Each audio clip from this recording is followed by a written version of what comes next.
This is Dave from Iron Blackbird Cycle. We're on Woods Corner on 13 and 1.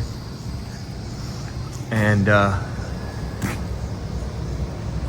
this is going to be one of the stops for one of the sponsors for the Cannonball.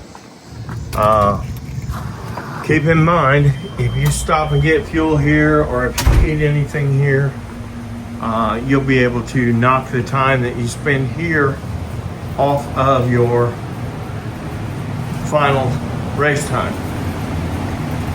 And we'll be explaining all that in the rules, but this is Woods Corner.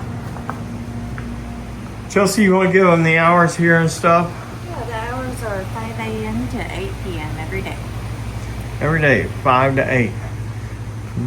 I hear they got good food here. And you can get all your smokes and vapes and lottery tickets. And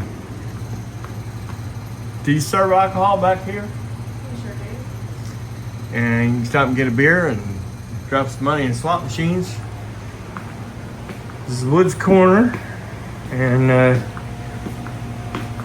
they'll be a sponsor for one of the for the Cannonball on September 27th. You guys don't forget to like and subscribe.